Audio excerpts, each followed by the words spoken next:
Amparo, qué gusto volver a saludarte, qué gusto verte. Saludos desde Y México. gracias, Marcial. Gracias a todos los amigos de México. La verdad es que los extraño tanto. Tenía varios eventos estos meses en México, así que de por sí ya los extraño mucho y qué bueno vernos virtualmente. Claro, aquí ya pronto te volveremos a ver, pero mientras vamos a hablar y yo quería compartir con nuestros amigos que nos siguen en Comparticipación algunas reflexiones que me han venido y que pienso que tú nos puedes ayudar a, pues nosotros ir teniendo información y cada uno que vaya formándose pues sus decisiones, ¿verdad? Pero, pero son cosas que nos están llevando a reflexionar mucho a todos. Ahorita todo el mundo, México, Ecuador y yo, y todos los países del mundo estamos profundamente afectados por un evento relacionado con un virus nuevo, la pandemia del COVID-19. Hay muchas cosas que no vamos a saber y entender con claridad cómo sucedieron, qué se debió hacer, qué no se debió hacer, pues quizás hasta dentro de décadas, cuando ya la distancia del tiempo nos permita hacer un juicio histórico, ¿verdad?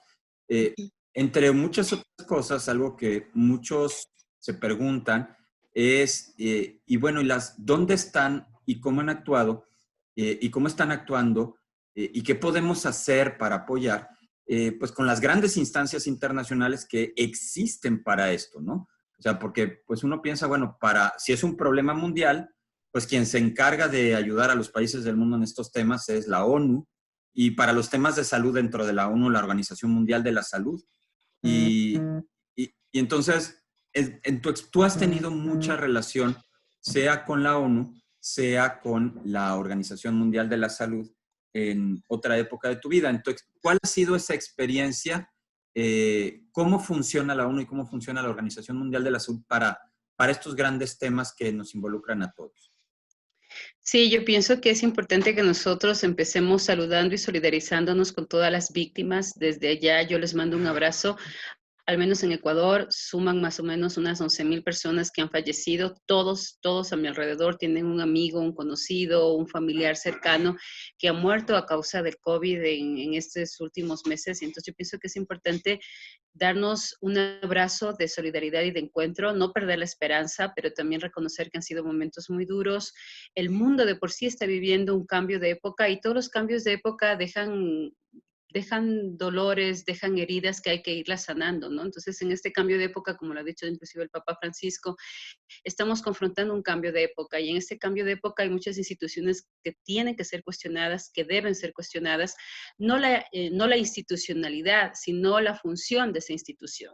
Y en ese sentido, yo creo que una de las instituciones que más tenemos que cuestionar y que más tenemos que ir como generando un análisis y un discernimiento sobre lo que sí es bueno o es malo, lo que está sucediendo, es justamente las Naciones Unidas, la OMS, por cómo han ido reaccionando a lo largo de la historia. Si hacemos un poquito de historia con respecto a cómo nace las Naciones Unidas, pues justamente luego de la Segunda Guerra Mundial con este genocidio atroz en contra del pueblo judío, de esta matanza totalmente inhumana, en donde fueron quemados, fueron matados del hambre, fueron encarcelados en guetos, en donde prácticamente no había vida, sino que era un espacio solo de muerte. Entonces, toda esa historia de ese pueblo y de lo que vivimos como Segunda Guerra Mundial hace que un grupo de líderes políticos del mundo, en donde había de diferentes principios, diferentes valores, diferentes creencias, religiones, puntos de vista político, se reúnen y dicen, no más, esto no puede volver a suceder. Entonces, en el 45 se da esta estructura de las Naciones Unidas, luego viene el tema de, de la estructuración de la fundación, que ya creo que es en el año 48 más o menos, pero tiene el objetivo de generar políticas que ayuden a los pueblos a que no vuelva a suceder esto, que además haya políticas en donde se mejore la calidad de vida de los ciudadanos del mundo, en donde se genere una solidaridad internacional, donde todos colaboremos con una parte del Producto Interno Bruto de nuestros países, en dinero, para que, en relación al Producto Interno Bruto, para que justamente las Naciones Unidas tengan esa capacidad de generar desarrollo, de fomentar el desarrollo, de fomentar procesos de participación ciudadana mucho más activos, en donde los procesos de salud, en donde las políticas de salud pública sean realmente para los más necesitados, en donde las políticas de educación lleguen específicamente a los pueblos en donde por su tema económico, por su tema de desarrollo no tenían. Entonces las Naciones Unidas tienen que buscar esta fuente de dinero para acercarse a estos pueblos y colaborar con ellos para que todo este proceso se dé. De una u otra manera, ha habido toda esta relación y ha habido toda esta estructura que iba funcionando, pero lamentablemente las Naciones Unidas, con el pasar del tiempo, va perdiendo su capacidad económica para enfrentar la realidad de los problemas, no porque no quiera, sino porque los países mismos que han entrado en diferentes conflictos no logran establecer un canal de ayuda adecuada frente a las Naciones Unidas, y las Naciones Unidas no tiene como un encuentro también real y concreto frente a las necesidades de estos pueblos. Entonces, obviamente, se dan los cuoteos que empiezan a ser cada vez menos, las cuotas que tiene que poner cada país cada vez se reducen, pero la necesidad está ahí, los proyectos están ahí, las necesidades de los pueblos están ahí, entonces empiezan a aparecer dentro de las Naciones Unidas unos grandes mecenas, ¿no? Entonces empiezan a aparecer las ONGs, empiezan a aparecer las farmacéuticas, empiezan a aparecer grupos de millonarios que le dicen a las Naciones Unidas, no te preocupes, si te hace falta dinero, nosotros te damos ese dinero. Entonces, ese dinero que nace de las Naciones Unidas hacia los pueblos ya viene condicionado por un grupo de poder económico que le dice a las Naciones Unidas, te damos el dinero, pero, ¿no? Todos los fondos internacionales, sin excepción alguna, siempre están condicionados a algo específico.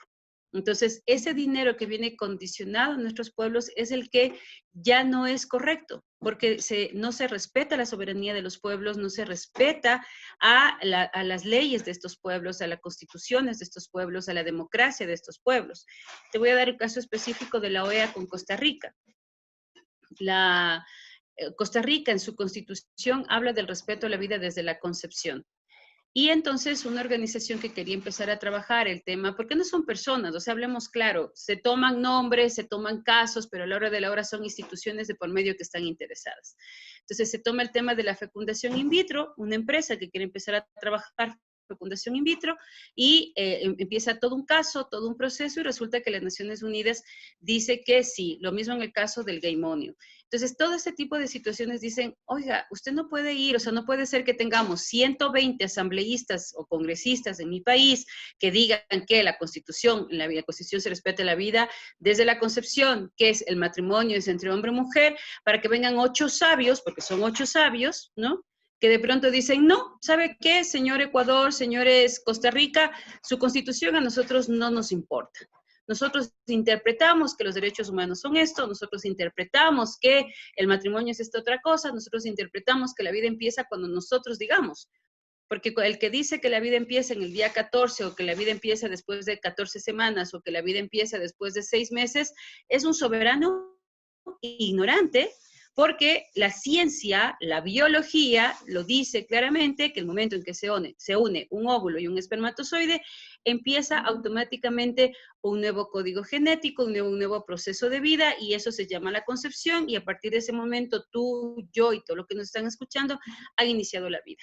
Entonces, ese es el problema. Cuando hay un grupo de poder que empieza a ir por sobre la democracia, por sobre la soberanía de los pueblos, y empieza a su antojo a interpretar las cosas, a reinterpretar las constituciones. Entonces ya la ONU deja de ser un espacio en donde se puede dar el diálogo, se puede dar el encuentro, se puede dar inclusive generar políticas de desarrollo, sino que se convierte en un espacio de superpoder, porque eso es lo que las Naciones Unidas ahora es un espacio de superpoder en donde ellos te dicen lo que tienes que hacer, cómo lo tienes que hacer, y a cambio te dan dinero. Otro ejemplo, Ecuador, año 2020. Vivimos una crisis terrible con el COVID, existe no solamente gente que se está muriendo por el COVID, sino que esto ha ocasionado una crisis de hambre brutal. Aquí tenemos una pandemia de hambre porque no hay empleo, no hay comida, la gente no tiene para comprar un pan, la gente no tiene, te lo digo yo salgo todos los días y justo después de esta entrevista voy a visitar a madres embarazadas que están viviendo en este momento en situaciones de extrema pobreza, y yo tengo mamás en el proyecto que en este momento te dicen, señorita, yo lo único que como es agua con sal, hago hervir agua con sal porque no tengo que comer y espero que los vecinos, como a los, y te dicen, como a los chanchitos, aquí se dice a los cerdos chanchitos, como a los cerdos, me den las sobras de su comida y eso como. Esa es la pandemia de hambre que estamos viviendo. Entonces aquí, si no te mueres de COVID, te mueres del hambre, hay un desempleo total, y si no te mueres del hambre y del COVID, te mueres porque está el sistema de salud tan saturado, Marcial, que no tienes idea. Ayer tenemos una mamá con quintillizos, y la mamá tuvo un problema en su casa porque está en extrema pobreza, no pudo pagar el arriendo, bueno, el dueño de casa le hizo un escándalo, eso le asustó, empezó un proceso de contracciones, se fue al centro de salud y no puede ingresar al hospital porque el hospital está tan saturado de casos de COVID que ella es un caso de extrema vulnerabilidad y podría contagiarse del COVID, aparte de que ya está embarazada, con embarazada de quintillizos, el cuadro se podría poner mucho más grave porque ya está con contracciones y está con un poco de sangrado. Entonces la regresan a la casa porque es más seguro que esté en su casa, te digo que está con sangrado, es más seguro que esté en su casa que en ese centro, en ese hospital. Eso es lo que está viviendo Ecuador. Entonces, las Naciones Unidas le dice al presidente de la República a través de la Cancillería, no se preocupen, nosotros les vamos a dar 46 millones de dólares para que ustedes puedan empezar a solventar en algo su crisis.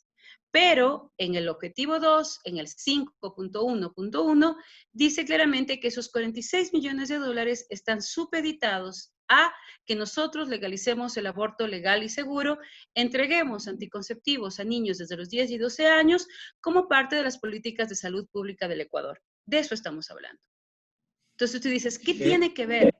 Esos 46 millones de dólares no es que una parte vayan para el aborto o para los anticonceptivos, sino que no llega nada, llega cero de esos 46 millones de dólares que son de alimentos, son de medicinas, y y una de las cosas que piden, no llegaría nada de esos 46 millones de dólares si no se legaliza el aborto y si así es. anticonceptivos a niños. Es decir, o te mueres de hambre o te doy, pero tienes que hacer otra cosa. No hay un punto medio, hay algún tipo de negociación, hay una mesa de trabajo conjunta entre Naciones Unidas y el gobierno de Ecuador para esto.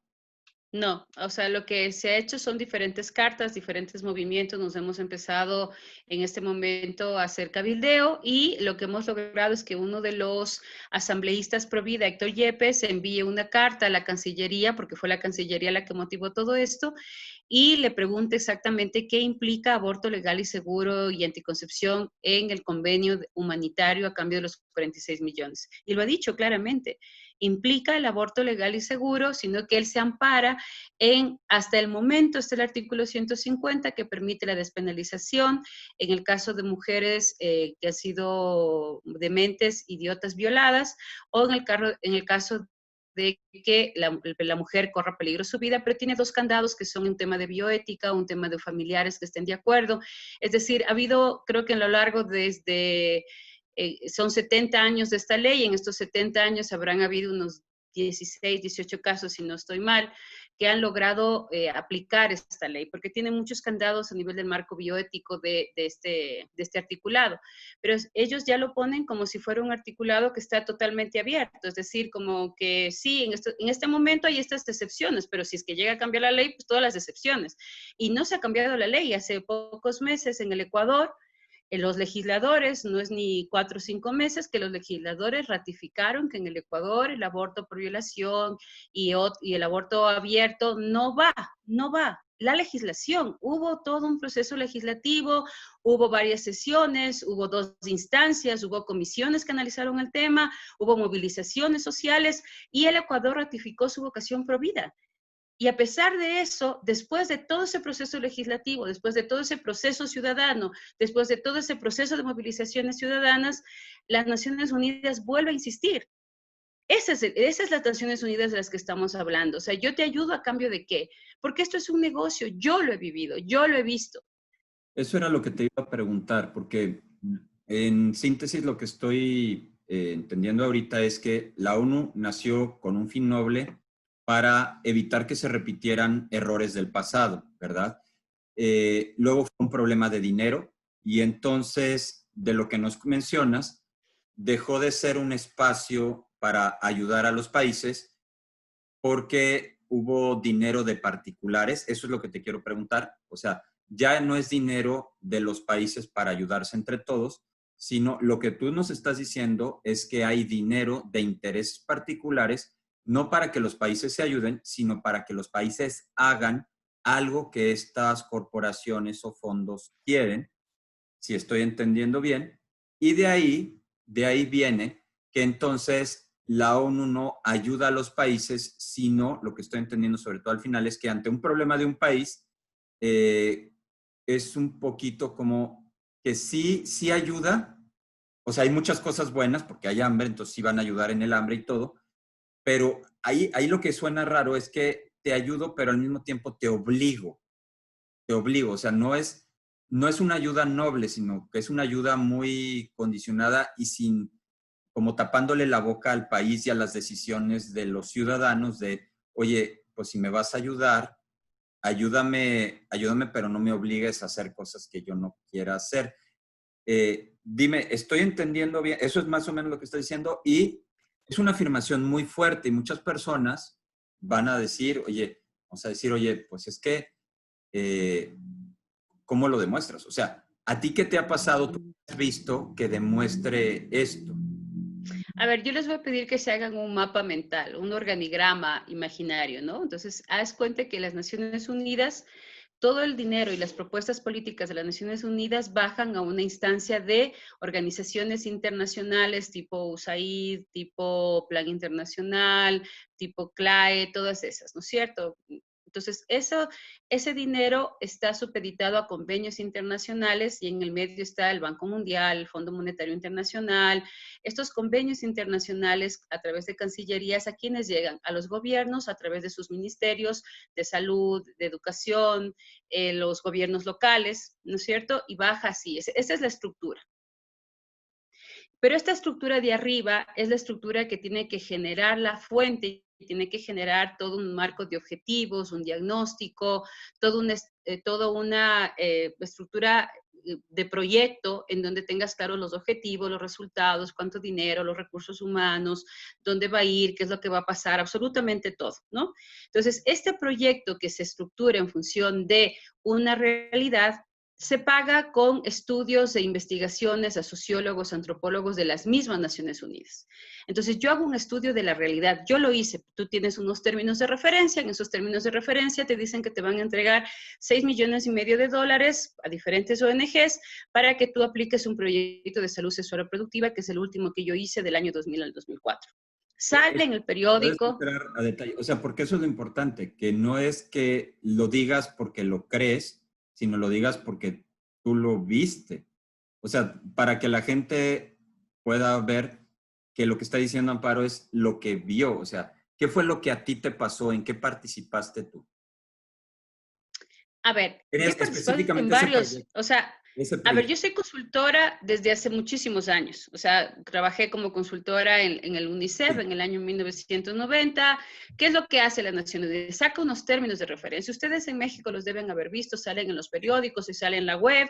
Unos términos de referencia donde se dice, se invita a participar a una consultoría del tema mujer, del tema niños, del tema jóvenes, del tema salud sexual reproductiva, y en donde te dicen exactamente en función de los términos de referencia qué es lo que quieren lograr, en dónde lo van a poder, dónde van a implementar el proyecto, cuáles son las características de los técnicos que necesitan, cuáles son los resultados que quieren obtener y cuál es el presupuesto que tienen.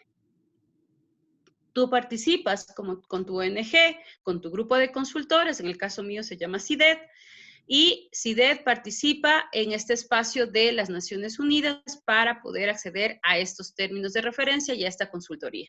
Una vez que tú entras en este proceso, hay una serie de entrevistas, una serie de análisis del currículum que tú presentas, porque tienes que presentar todos los currículums de todos los técnicos que van a participar, análisis de la propuesta. Mi metodología es totalmente alternativa, mi metodología es basada en el arte, en la cultura, animación sociocultural. Entonces, todos mis procesos están dados desde una metodología basada en la animación sociocultural, en donde rescatas el arte de la gente, rescatas la fiesta de la gente, rescatas todo lo que son los procesos humanos a través de la interacción, son procesos activos, en donde la gente va generando el conocimiento, va procesando el conocimiento.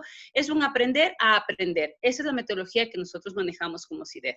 Ganamos la consultoría y entramos a participar en el proyecto de salud sexual, la última, la que participamos es el proyecto de salud sexual reproductiva para la región Costa en un convenio con el Fondo de Población de las Naciones Unidas.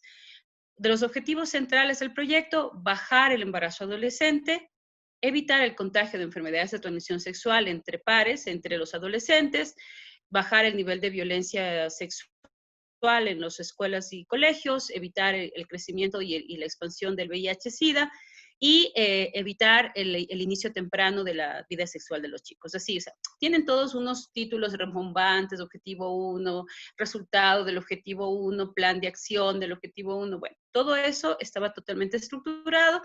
Empezamos a aplicar el proyecto.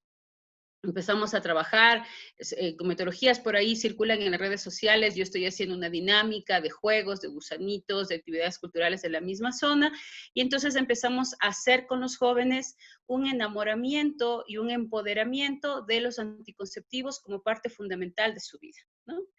Y empezamos a trabajar con maestros para que los maestros sean nuestros difusores de este tipo de anticonceptivos, ¿no? Preservativo, pastilla de emergencia, inyección y los famosos parches para los adolescentes. Nosotros siempre recomendábamos la inyección porque la inyección tiene un proceso de 3 a 6 meses, entonces tu papá, tu mamá no se va a enterar y tú eres libre de vivir tu sexualidad y no hace falta que nadie se entere. Es importante que uses siempre preservativo porque así vas a estar también protegido contra las enfermedades de transmisión sexual. Esa era, en resumidas cuentas, lo que nosotros hacíamos.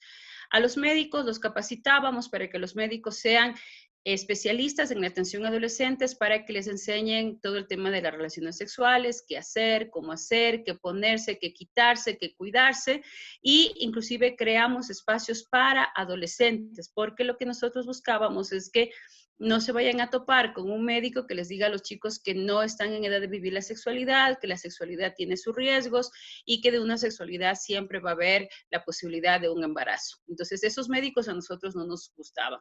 Buscábamos jóvenes médicos que quieran unirse a nuestra campaña de vive tu sexualidad libremente, no importa con quién lo hagas, en dónde lo hagas, si casado, soltero, viudo, divorciado, adulto, niño, no importa, siempre y cuando te pongas este aparatito, el preservativo, usa a las mujeres que te den la gana, y si te pones la inyección, en el caso de las chicas, deja que todos los hombres que quieras te usen porque es tu libertad, es tu cuerpo y tú puedes hacer lo que quieras.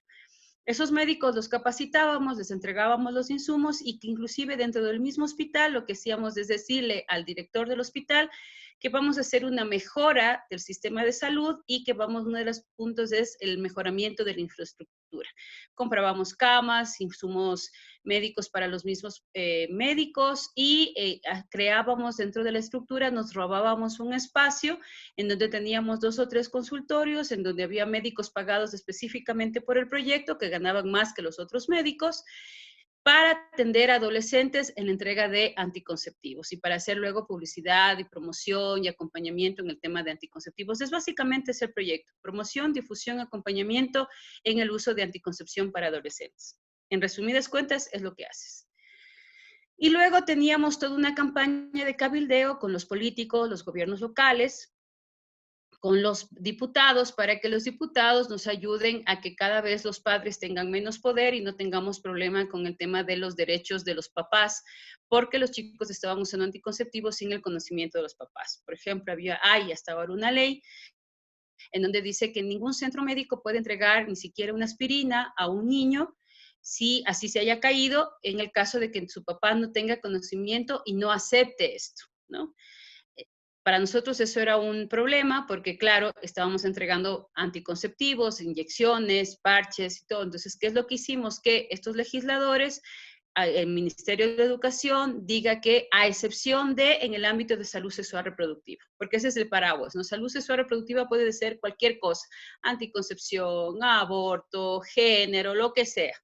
Entonces, en el ámbito de salud sexual reproductiva, menos ahí porque ahí prima el derecho de los jóvenes. Entonces, en las escuelas y en los colegios aquí en el Ecuador y en muchos países del mundo, los profesores, los médicos pueden entregar en las escuelas anticoncepción, pero no pueden entregar una aspirina. Por ejemplo, si se cayó y se rompió un hueso a un niño, mientras el papá no acepte que se le haga un proceso, un tratamiento hasta llegar a la clínica, el niño tendrá que aguantarse el dolor del hueso roto porque está prohibido hacerlo. Pero sí puede entregar un preservativo si un niño entra y dice que quiere un preservativo. Además, pusimos un tema de confidencialidad.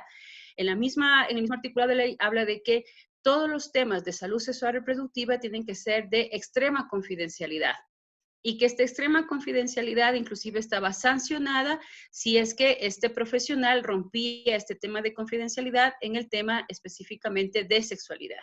Entonces, los chicos podían tener relaciones entre ellos, el profesor sabía, se podían hacer un aborto y el profesor no puede decir, so pena de sanción, igual los médicos. Entonces, todo ese tipo de paraguas los fuimos creando porque teníamos diputados a los cuales les mandábamos al extranjero, a Alemania, a Canadá, a Estados Unidos, a Cuba, para que se especialicen en temas de salud sexual reproductiva y género. Tú vas a ver que todos los líderes abortistas, todas las líderes feministas, todos los líderes LGBTIQ+, todos los líderes han sido promovidos, han sido influenciados y han sido inclusive impulsados por convenios con las Naciones Unidas para que salgan al extranjero y vengan con cartones rembombantes en donde dice especialista en género, especialista en políticas de salud sexual reproductiva, especialista en acompañamiento en adolescentes en el ámbito de salud sexual reproductiva. Todos estos temas rebombantes es básicamente llevarles a otro país, a un hotel 5 estrellas, al que oigan 4 conferencias en donde les dicen que los jóvenes todos están teniendo relaciones sexuales, que todos están embarazados, que todos están abortando y que todos en este momento necesitan usar anticonceptivos porque es la única manera de prevenir el embarazo adolescente o el aborto. Entonces hay que legalizar el aborto para que no haya aborto clandestino.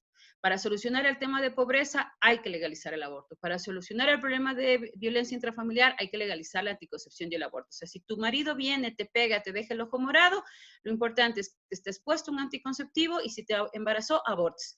Si te sigue pegando, si te sigue maltratando, pues ya eso no es problema. Lo importante es la anticoncepción y aborto. Literalmente, eso es lo que dicen los textos. Tú puedes revisar. Ante la violencia intrafamiliar machista, anticoncepción y aborto. Ante el embarazo adolescente en nuestros países, anticoncepción y aborto. O sea, todo ese es el marco en el cual tú llegas, les hablas, les llevas al súper, hiper médico de la OMS, que tiene no sé cuántos libros, no sé cuántas publicaciones, y que además nadie le puede decir que no. Nadie. O sea, si tú eres médico y estudiaste junto al director de la OMS o al representante de la OMS en tu país, son amigos, fueron compañeros de aula, han hecho investigaciones juntos, están totalmente relacionados en el campo médico. Pero si resulta que el de la OMS dice que el aborto legal y seguro tiene que ser ley y tú dices que no porque hay un niño, tú eres el ignorante. Por más que tengan los mismos títulos, el mismo espacio de investigación, todo. ¿Ya? Entonces, el de la OMS es el que dice la verdad, el que dice que la vida empieza desde la concepción, es un pueblo ignorante que hay que sacarlo. Y así es como combatíamos absolutamente todo. O sea, nosotros hacíamos ejercicios con profesionales de la educación, de salud, en donde los cuestionábamos a rajatabla. Yo te digo, uno de los ejercicios que yo hacía en el tema de la homosexualidad, en el tema de los grupos LGBTI, era metía a 2 mujeres, las ponía en el centro del escenario y les decía a los maestros, queridos, porque además yo era la funcionaria de la ONU, o sea, nadie me puede contradecir. Yo soy consultora de las Naciones Unidas, yo estoy aquí como consultora de las Naciones Unidas a decirles lo que ustedes tienen que decir, lo que ustedes tienen que saber, porque más que nosotros, nadie. Lo que nosotros hemos investigado, lo que nosotros hacemos, lo que nosotros promovemos, lo que nosotros decimos, es lo único que sirve. Y para prueba les vamos a comprobar si ustedes están en la capacidad o no de poder estar siendo parte del proyecto. Hotel 5 estrellas, todas las comidas pagadas, viáticos pagados, super consultores, cartones que les servía para subir de categoría dentro del Ministerio de Educación, para que ganen un poco más. Entonces ya te puedes imaginar, estaban en nuestras manos.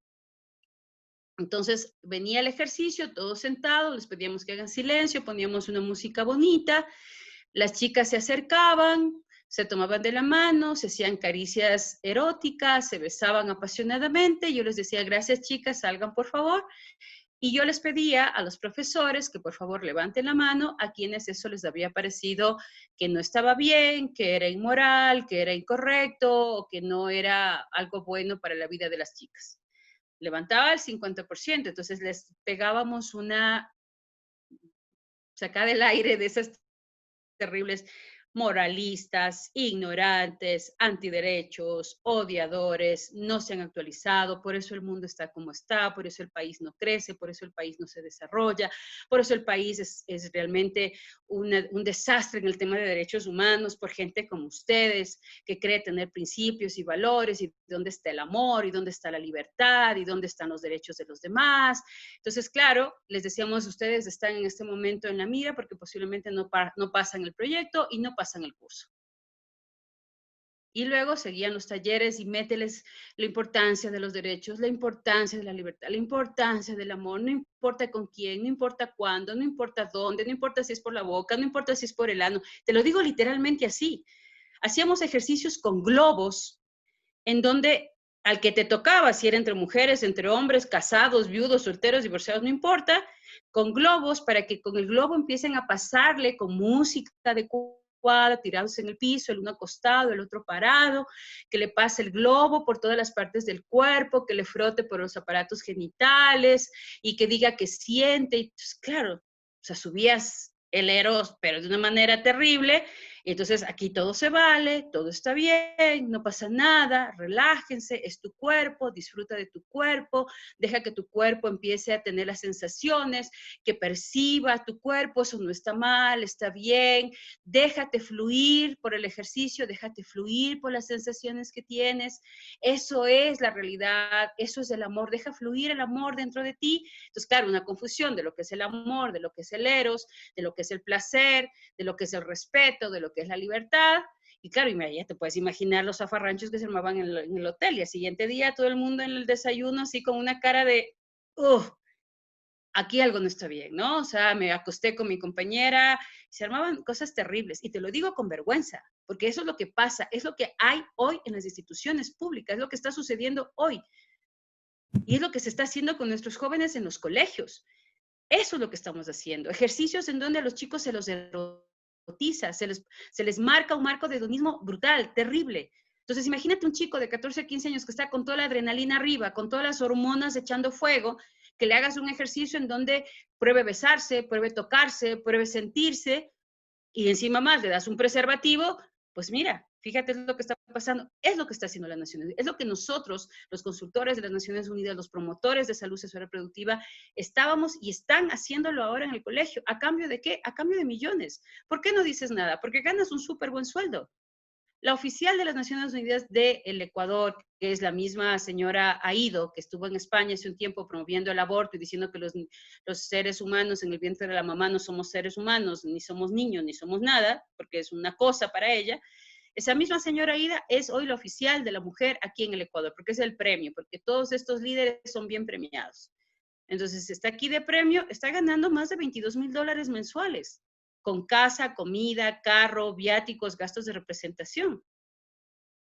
Es lo que haces, es lo que está trabajando. Esa es las Naciones Unidas de hoy en día. Con todo este proceso, lo que ha pasado es que hemos quintuplicado el embarazo adolescente. No lo digo yo, revisen las estadísticas, óiganles a los mismos técnicos de las Naciones Unidas, dicen, se ha quintuplicado el embarazo adolescente. ¿Pero por qué? Porque los hemos hedonizado. Ya no existen 5 enfermedades de transmisión sexual. Hoy existen más o menos 20 tipos de enfermedades de transmisión sexual latentes en América Latina. ¿Mm? En este momento, la sífilis, que ya estaba extinguida, acuérdate, que ya no era sífilis, hoy en Brasil, en Argentina, en Chile, está a punto de ser pandemia. Esa es las políticas de las Naciones Unidas. La pregunta es, ¿a quién le conviene esto si estamos sabiendo que no están dando resultado? Oye, Amparo, y de aquí dos preguntas. La primera, eh, el dinero, o sea, nada más reconfirmando. En esto, o sea, tú hiciste todo esto, o sea, tú participaste, incluso dices con vergüenza, con vergüenza. Entonces, Sí. son dos preguntas. La primera, eh, nos reconfirmas que hay dinero para esto. O sea, es dinero. Mucho. Tú escribiste, sí, mucho. No es que te lo cuenten, no es que, o sea, tú participaste en un esquema donde la ONU, desde instancias de la ONU a través de organismos intermedios, llegaba a tu consultora para lograr ciertos objetivos empleando estas tácticas que describes. Es lo que nos estás diciendo. Nada más por reconfirmar. Lo que describiste es un flujo de cantidades de dinero. Tú hablabas de 6 millones de dólares en un programa. O sea, Ese proyecto en el que yo participé era un proyecto de 6,5 millones de dólares para implementar proyectos de salud sexual reproductiva en la región Costa, en el Ecuador. ok. Específicamente así se llamaba el proyecto. ¿Entre qué año y qué año? Perdón, nada más reconfirmando. Del año 2000 al año 2004, en un convenio entre el Fondo de Población de las Naciones Unidas con el Ministerio de Salud y contratando a la consultora CIDED para que aplique estos programas en la región Costa, específicamente Jipiján, Paján, Santa Elena. Y, ok, bueno, era pregunta, confirmación. Segunda pregunta que sí es pregunta. Ahora, en todo esto, ¿hay en algún momento algún proceso democrático, consulta? Voy a suponer que, pues a lo mejor alguien dice, "Sí, yo estoy de acuerdo con eso, pero que hay algún espacio de, como de autonomía de los individuos o de un proceso democrático donde, mira, te ofrecemos todo este abanico de opciones. Si a ti te gusta, aplícalo. Si a ti no te gusta, no lo apliques. ¿Había algún espacio de democracia o de consulta en todo esto? No, no existe. O sea, lo único que haces tú es decir, mire, ONG, porque contratas ONGs chiquitas, ¿no? O sea, porque obviamente tú no tienes la capacidad para poder estar en todos lados. Entonces haces convenios, articulas acciones con ONGs más pequeñas. Entonces, claro, imagínate una ONG de una ciudad de aproximadamente 20,000 habitantes que vive al día, de pronto viene una consultoría de las Naciones Unidas en donde su ingreso básico es $10,000 al año y tú le ofreces un ingreso de $30,000 al año a cambio de aplicar tu propuesta. O sea, no te dicen que no. Un alcalde de un gobierno local que está en ese momento con un presupuesto de salud, de educación, que son los más bajos en América Latina, porque tienen presupuesto para grandes obras, pero para educación y salud tienen muy poco los presupuestos municipales, los gobiernos locales. Entonces viene de pronto a las Naciones Unidas y le inyecta $100,000 para aplicar este proyecto. Entonces casi nadie te dice que no. O sea, es un chantaje económico en medio de una crisis económica a cambio de un proyecto de salud y educación que se va a implementar en ese sector. Entonces, el momento en que el presupuesto llega, las acciones llegan, no existe un abanico de posibilidades. Existe específicamente una inyección de dinero para aplicar un proyecto en un área de salud sexual reproductiva. En estos proyectos, hasta el día de hoy, tú puedes comprobar en cualquier país de América Latina, yo les pido a todos los que nos están oyendo, vayan y visiten las zonas rurales de sus países.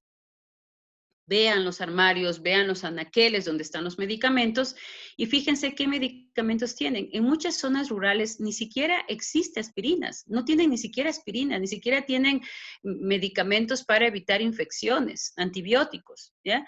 Pero sí vas a ver que en todos, absolutamente en todos los centros de salud rurales, urbanos de extrema pobreza, existen anticonceptivos. O sea, no hay aspirinas, pero hay anticonceptivos. En el Ecuador, con el tema del COVID, había toneladas de preservativos. Toneladas de preservativos tiene el Ministerio de Salud. Y no había guantes, no había mascarillas, no había utensilios de bioseguridad para los médicos aquí en el Ecuador y en Perú están viviendo lo mismo. Toneladas de preservativos en las bodegas, cero utensilios de bioseguridad para los médicos. ¿Qué? Se van a terminar poniendo los preservativos en las manos porque es lo que hay. Entonces dices, ¿dónde está una prioridad real y concreta de la realidad de nuestros países? Ese es el problema con la OMS, ese es el problema con las Naciones Unidas, que ellos tienen una idea de lo que significa desarrollo humano, de lo que significa desarrollo en educación, de lo que significa desarrollo en salud de nuestros países, que no tiene nada que ver con nuestra realidad. La realidad, por ejemplo, de las mujeres. ¿Ya? Aquí se gastan millones de dólares en proyectos en favor de los derechos de las mujeres. ¿Cuántos proyectos han hecho para las mujeres afros de extrema pobreza que ni siquiera tienen acceso a la educación?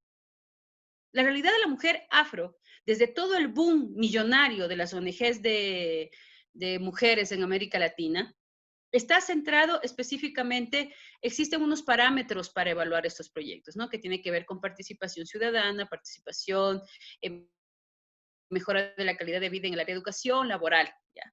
Aquí el único parámetro para poder evaluar es salud sexual reproductiva. Laboral, política. Hoy hay más mujeres participando en política, hay más mujeres que están, pero no han sido gracias a las políticas de mujeres, ¿eh? Es porque se han ganado el liderazgo dentro de sus comunidades y se han ganado el liderazgo dentro de sus espacios profesionales. No porque hay una ley que les dice que van a salir.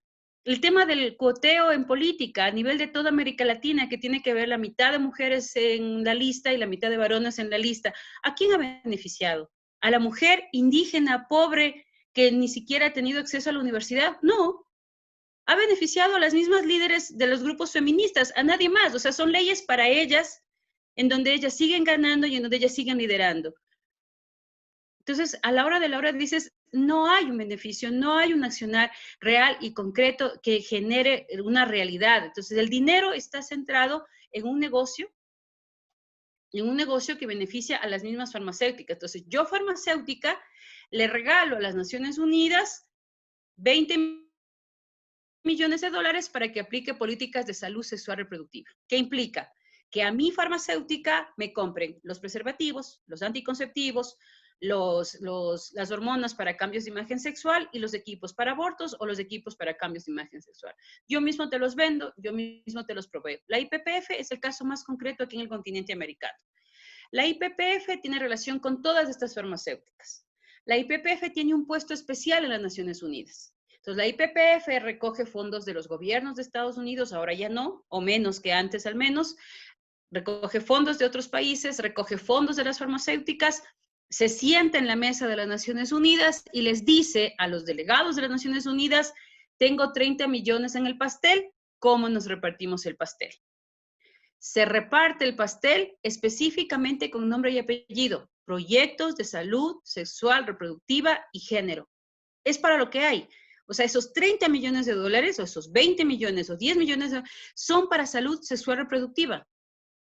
Entonces, le ponen nombres bonitos, mejora de las políticas de salud, mejoras de las políticas de educación, mejora del sistema de atención médica. Todos esos nombres bonitos vienen con salud sexual reproductiva. Una vez que las Naciones Unidas coge el paquete, coge el pastel, los empieza a distribuir a través de sus filiales.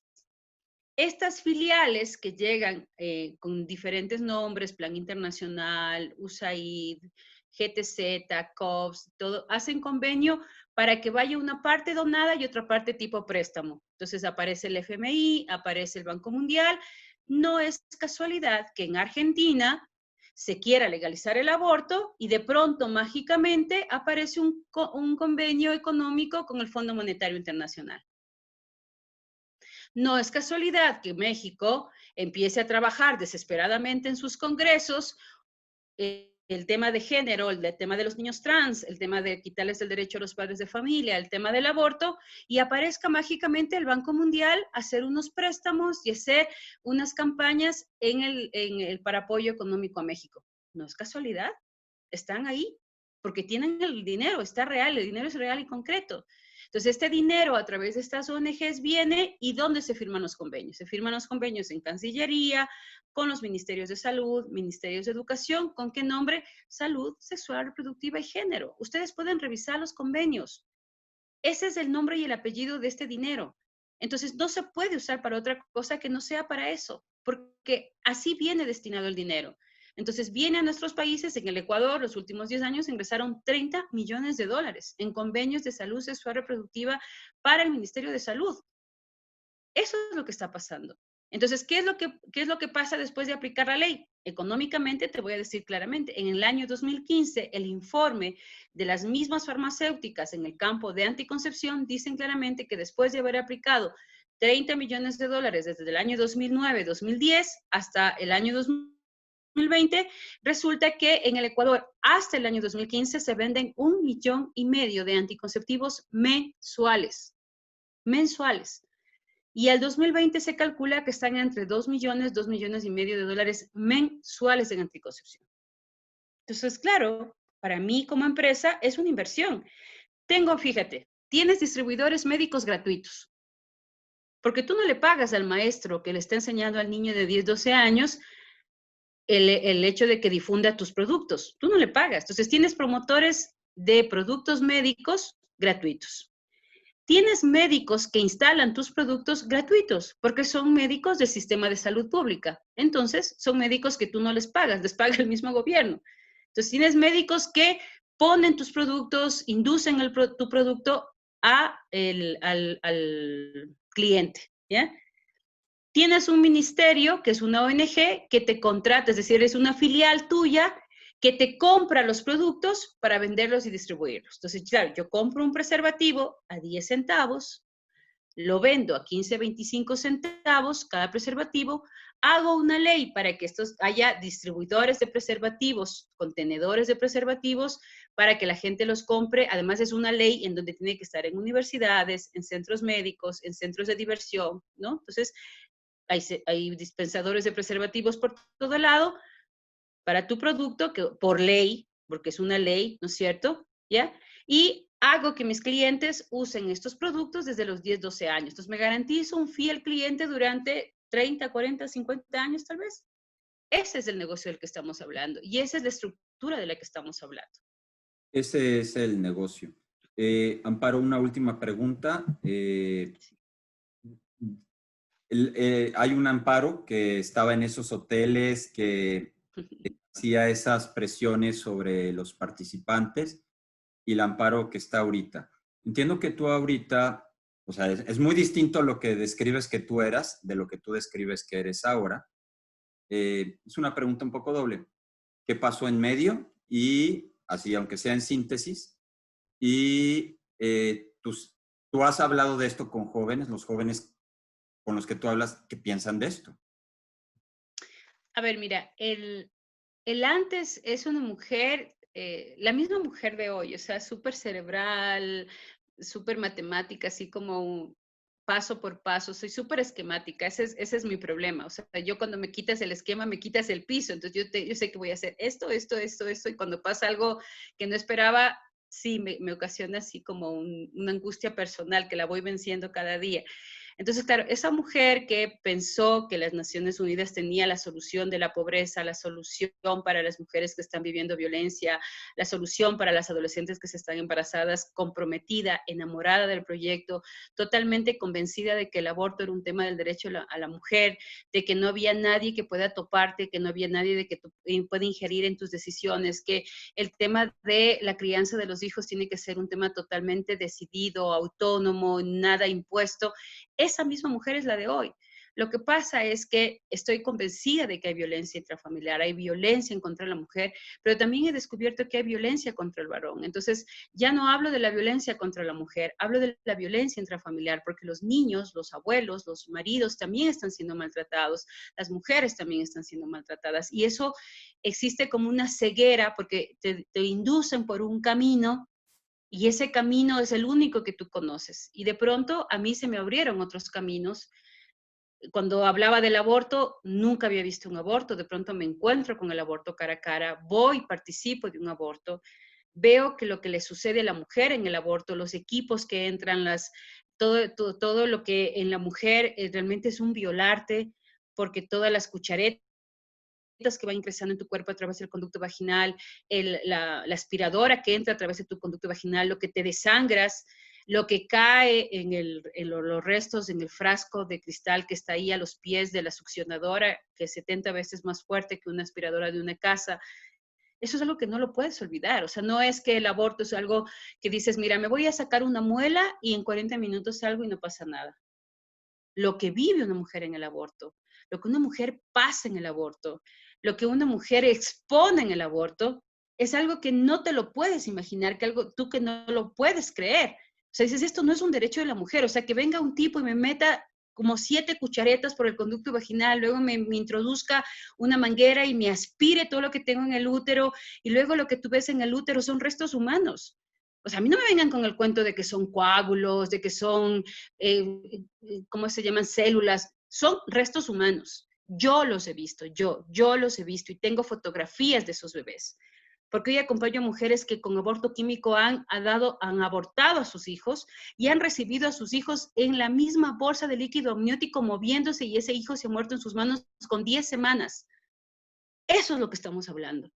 Una mujer que ve a un ser humano ahogándose fuera de su vientre y muriendo porque tú te tomaste unas pastillas y te dijeron que te tenías que poner por el conducto vaginal otras pastillas y empiezas a tener dolores de parto, empiezas a tener sangrados en el baño y no sabes qué hacer porque estás sola, desesperada, porque te dijeron que no te iba a pasar nada. Eso es el aborto, es lo que está pasando con las mujeres. Eso no es un derecho para la mujer, eso es un atentado. Eso fue lo que me pasó a mí. Me di cuenta que el aborto destruye a la mujer, daña a la mujer, la destroza. Y al hombre no le pasa nada. Te estoy hablando del mismo discurso feminista. ¿Sabes lo que le pasó al tipo que le embarazó a mi amiga porque ella es casada y él era soltero, además de él era italiano? Al tipo lo que hizo fue venir y pagar el aborto. Una vez que pagó el aborto, ni siquiera se despidió ni nada y se fue. A él lo que le dolió fue el bolsillo. La que puso su vida, su cuerpo y todo fue ella. Eso es el aborto. Una soledad absoluta. Eres víctima de un discurso en donde no te dicen lo que vas a sufrir, lo que vas a pasar, lo que te va a doler. Eso me cambió a mí la vida. Ver un aborto, estar en un aborto y pasar con una mujer el aborto y darme cuenta que el aborto no es nada más y nada menos que un destruirte la vida, destruirte tu cuerpo, desangrarte tu cuerpo, dolerte tu cuerpo y después quedarte sola. Porque las compañeritas que te inducen al aborto ni siquiera te preguntan cómo estás, ni siquiera te dicen qué pasó, ni siquiera cuando empiezas el síndrome posaborto te creen loca, ¿no? Te creen moralista, fanática. Yo ni era cristiana ni era nada. O sea, a mí no me pueden decir, es que tú tenías problemas morales. Cero problemas morales.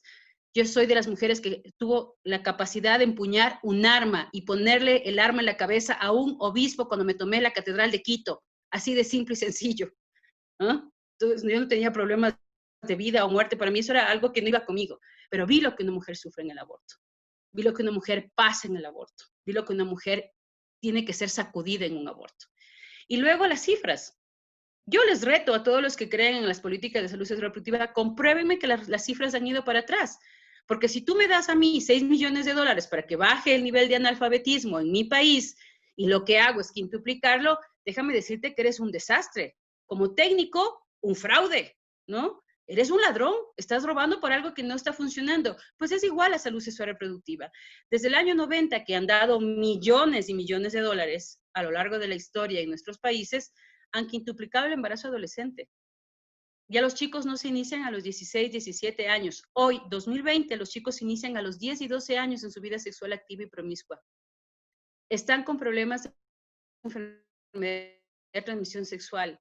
Argentina está a punto de declarar pandemia la sífilis. Por eso es que el COVID, como ha tenido cosas malas, tiene cosas buenas. Hoy ha bajado el índice porque obviamente el nivel de promiscuidad, de farra, rumba y sexo y droga y rock and roll ha bajado.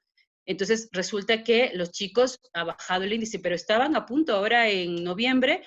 Los periódicos decían que estaban a punto de convertirse en pandemia. Chile, Argentina. Aquí en el Ecuador, apenas tú vas a hacerte un control de embarazo, lo primero que te hacen son 2 pruebas. VIH-Sida y sífilis, porque el nivel de contagio ha crecido terriblemente. Son aproximadamente 20 tipos de enfermedad de transmisión sexual. El virus de papiloma humano tiene 110 cepas, porque como todo virus muta. Entonces, el virus de papiloma humano, el herpes, hoy ya no es solamente genital, por el tipo de relaciones que les haces tener a los chicos, es anal, bucal y genital. Eso es lo que estamos hablando. Entonces, claro, en medio de toda esta crisis, uno dice, oye, no puedo ser ciega. Yo tengo que tener claro a dónde voy, qué es lo que estoy haciendo, esto funciona, no funciona. Y en cuanto tú empiezas a cuestionar y dices, oiga, jefe, le cuento que estamos equivocados, esto no está funcionando, esto está mal, la metodología no funciona, estamos retrocediendo en los procesos. Y lo que te responden es, esta es la metodología, esta es la propuesta y para eso es lo que te pago. Tú como técnico, como profesional, dices, ¿sabes qué? Ahí te quedas porque yo con esto no voy. Cuando a las mujeres les dices, oye, no hay coágulos, el aborto es tenaz para la mujer y te dicen, mira, lo importante es que esta mujer se libere de sus problemas, ya no siga sufriendo por el embarazo y eso es lo que nos importa y además el dinero que hay detrás de todo esto. Entonces, mira, paso. mi cuestionamiento, mi salida de todo este tema fue en medio de una crisis de confrontar la realidad, confrontar los hechos, confrontar las estadísticas y darme cuenta que efectivamente ese canal por donde estábamos yendo, ese discurso por el que estábamos nosotros en ese momento trabajando, era una farsa, era una mentira. La pregunta cuando dijimos ¿por qué? Si todo el mundo sabe que no está bien y nos dimos cuenta la danza de millones que hay detrás de todo esto y el que me importismo por los clientes que están consumiendo sus productos es lo que nos hizo decir, mira, esto no va. Empezamos un cuestionamiento, empezamos un trabajo de investigación con respecto a cuáles otras alternativas habían, cómo podíamos trabajar con los jóvenes, que no pasa nada si les dices a los jóvenes que esperen iniciar su vida sexual activa, no, que a las mujeres, que la realidad que es que solo un día son fértiles. Cuando tú a una mujer le dices, oye, tú usas 10 años anticonceptivos y solo quiero decirte que eres un día fértil al año, que los anticonceptivos te dan celulitis. Cuando yo les digo a las chicas, ¿cuántas chicas de la sala tienen celulitis? Yo tengo la fórmula para quitarles la celulitis. Te levanta el 50% de la sala en el curso. Y les digo, dejen de usar anticonceptivos. Los anticonceptivos te dan esa celulitis que tienes. Y se quedan con los ojos así como diciendo, ¡ay! ¿No? A las mujeres que tienen enfermedades cardiovasculares o cáncer de seno, en la ficha médica, lo primero que les preguntan es cuántos años usaron anticonceptivos, porque la causa del cáncer de seno, la causa de enfermedades cardiovasculares en la mujer es el uso y abuso de anticonceptivos. ¿Por qué? Eres un día al mes fértil.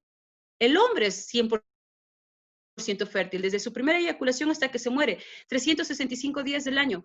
2 tipos de anticonceptivos y contraceptivos, la vasectomía y el preservativo, punto, que a lo mucho les da alergia. Y la que se traga todos los químicos, la que se envenena con hormonas todos los meses, es la mujer. O a la que le castran, cuando te cortan las trompas de falopio, te castran, te mutilan. Entonces, yo no sé si habrá un hombre al que yo como médico le diga, oiga señor, yo le voy a dar a usted una pastilla mensualmente para que usted sea infértil, o para que usted tenga eyaculación precoz, o para que usted tenga incontinencia. Yo no sé cuántos hombres levantarían la mano y dirían, yo me apunto. Y sin embargo, a las mujeres sí nos dicen eso. Esa es la desfachatez que tienen los doctores. Somos las únicas pacientes en el mundo entero a la cual un médico tiene la caradura de decirle, señora, su aparato reproductor funciona tan bien, pero tan bien que corre riesgo de embarazarse. ¿Sabe qué? A partir de hoy le voy a dar una carga hormonal, una carga de químicos para destrozarle el aparato reproductor. Lo voy a destrozar y si no me resulta que le destrozo de aquí a 5 o 7 años, le amputo. Yo no sé si a un hombre que le diga, oye, le voy a amputar el aparato genital porque yo no quiero que siga teniendo hijos, diga, sí, me apunto, ampúteme el aparato genital, aquí estoy puesto. Ninguno. A nosotras sí, a las mujeres sí. Esa es la realidad que a mí me despertó. Ese es el momento en el que yo digo, mira, esto no va. ¿Por qué? Porque la verdad es que hay muerte detrás de esto. Hay daños estructurales en la vida de las mujeres y de los jóvenes que son totalmente irreversibles. Cuando un joven que se siente, un adolescente varón que se siente adolescente mujer, le amputas el aparato genital y le llenas de hormonas para que se parezca mujer, si a los 24 años te dice Marcial, ¿sabes qué? Me acabo de dar cuenta que la verdad ya no quiero ser mujer, que soy varón, ¿qué le haces? ¿Le pegas con goma el pene que le cortaste para que se sienta mujer o qué haces? Es irreversible. Los daños que causa esta cultura de la muerte son irreversibles. Eso es algo que la gente tiene que saber. Las relaciones anales causan incontinencia fecal y es irreversible. La esterilidad de las mujeres que causa el aborto o el uso y abuso de anticonceptivos es irreversible. El virus de papiloma humano, el herpes, la clamidia causan daños en los hombres y en las mujeres irreversibles. Eso es lo que los jóvenes tienen que saber, es lo que los jóvenes tienen que oír. La verdad, si después de oír toda la verdad dices, mira, me la juego, pues juégatela, pero que conste que yo ya te lo advertí, que yo ya te lo dije.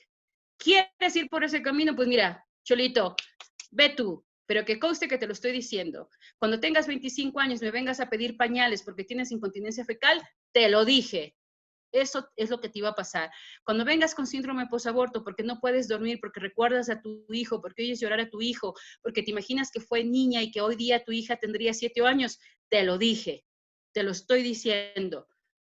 Cuando tengas sífilis, virus de papiloma humano, por la vida promiscua que llevas, por las relaciones sexuales, porque los anticonceptivos te causaron esterilidad para toda la vida, mira, hay que decirles, son nuestros hijos. Se lo digo como mamá, como mamá. Eso es lo que causa esta línea de muerte, esta cultura de muerte.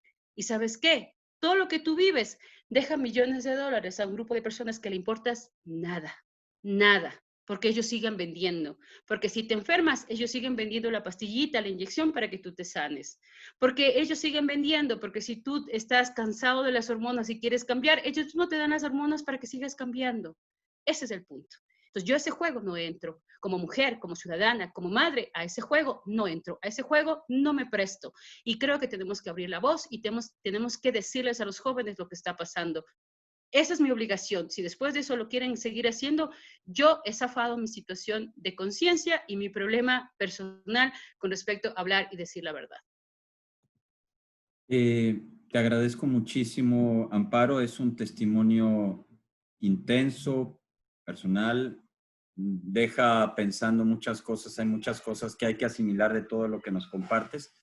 Que sea la primera de muchas otras conversaciones que tengamos. Te agradezco muchísimo. Ojalá que pronto te tengamos también por acá. Quién sabe, a lo mejor algún día también yo tengo la fortuna de poder ir a acompañarte. A mí me daría mucho gusto verte, poderte acompañar en toda esa labor que realizas cerca de las personas, de las familias y de las mujeres embarazadas. Y pues para mí sería un honor poderte acompañar un día. Estás invitado desde ya, Marcial. Vente, vente, que aquí, primero, hay mucho que compartir y sobre todo hay mucho que dar. Entonces, yo creo que te encantará estar, dar, entregarte, porque estas mujeres son maravillosas, son mis héroes de todos los días. Realmente, cada mujer, cada historia. Yo algún día siempre digo, tengo que sentarme a escribir estas historias de estas héroes anónimas que luchan contra el sistema, que luchan contra la vida, que luchan contra todo, con tal de cuidar a sus hijos, darles de comer, estar con ellos. Entonces yo creo que estas héroes anónimas son las que merecen realmente el protagonismo y te invito a que compartas con ellas, estés con ellas y todos los que quieran venir, pues bienvenidos sean. Yo le doy gracias a Dios todos los días por permitirme estar en este apostolado tan lindo, tan humano. De verdad, cuando una mujer quiere abortar y luego te dice que no y se siente segura con la ayuda que le das y luego te trae a su hijo y su hijo te mira y se sonríe, la verdad es que eso te cambia la vida. Yo tengo muchas historias que compartir con respecto a eso y yo les invito a ser parte de esas historias, les invito a ser parte de ese testimonio. No tienes idea lo hermoso y maravilloso que es ver un niño que estuvo en las puertas del abortuario a punto de ser abortado y de pronto que venga caminando y te dé un abrazo. O sea, es una relación tan especial con esos chicos, una relación tan especial con esas mamás, que yo me acuerdo que una vez no pude más porque te cuento así rapidito, una mamá que quería abortar de raza afro, yo le decía, mira, no te preocupes, yo te ayudo, yo estoy contigo, yo te acompaño, me decía, bueno, entonces yo no quiero abortar, ya, pero usted se queda con el hijo. Le digo, no te preocupes, desde ya es mi hijo. ¿No? Entonces, cada que venía al mes a los controles me decía, verá que este hijo no es mío, es suyo. Claro que sí. Entonces, pero un niño afro, o sea, una mamá súper afro, ¿no? Entonces, todo el mundo me molestaba, le molestaba a mi marido, y yo totalmente convencida que era mi hijo, yo le saludaba, le hablaba, le cantaba, le ponía canciones, todo lo que te puedas imaginar. Cada mes que le veía, de pronto ya iba a llegar el parto, se desapareció como 6 meses, yo estaba angustiada, no contestaba el teléfono, no sabía dónde estaba, no sabía qué pasó. Cuando llega, después de unos 6 meses, el bebé ya se sentaba inclusive, llega, porque además tenía un carácter súper fuerte, una mujer súper recia, ¿no? Llega, abre la puerta y me dice, verá, antes que nada le quiero advertir, yo ya no le voy a dar mi hijo, yo me voy a quedar con mi hijo, así que solamente vengo para que le vea que está bien. Y el rato que el bebé, era la primera vez que lo veía, nunca antes lo había visto, ¿no? El bebé coge, se sonríe y lo pongo en mi pecho y es una sensación de ese abrazo que el bebé te da como diciendo gracias, ¿no? O sea, la verdad es que, claro, todo el mundo en la oficina nos soltamos en llanto porque el bebé no se despegaba de mí, o sea, se quedó tan pegado conmigo, fueron unos minutos celestiales, así celestiales que me cambiaron la vida y digo, por esto vale la pena. O sea, por esto vale la pena seguir, por esto vale la pena estar. Cuando los chicos te dicen, señorita, ¿sabe qué? Me hice los exámenes, tengo virus de papiloma humano, ya no sé qué hacer, me tienen que crionizar el útero, y de pronto tú empiezas a acompañarles, les hablas de la pureza, les hablas de la castidad, les hablas de posponer las relaciones, de ir al médico, y de pronto vienen y suceden esos milagros maravillosos en donde dicen, señorita, pude salvar mi útero, parece que sí voy a poder tener hijos, gracias, prometo que después de un tiempo yo voy a madurar y cuando crea que estoy en condiciones de iniciar una vida sexual lo voy a hacer. O jóvenes que estaban viviendo experiencias homosexuales cuando vienen y te dicen, realmente descubrí lo que era el concepto del amor, descubrí el concepto de la complementariedad, descubrí el concepto de encontrarme con el otro, vi las heridas que me había causado mi papá o algo en su vida, algún abuso, reconocí las heridas, perdoné las heridas, me siento otro, me siento liberado, me siento nuevo. Mira, por eso vale la pena. Por eso vale la pena todo. Recibir sus abrazos, su cariño, sus palabras, estar con ellos, verles cómo se entregan, cómo se transforman, se convierten en nuestros brazos, en nuestros misioneros, en nuestros voluntarios. Por eso vale la pena. Yo creo que es lo más hermoso. Así que bienvenido, vente, vente con todo el cariño del mundo. Aquí te recibimos y a todos los que quieran igual, aquí estamos. Gracias por este día, gracias por esta entrevista y bueno, aquí estamos juntos, juntos en esta causa hermosa de la vida. Estamos juntos. Muchísimas gracias, Amparo.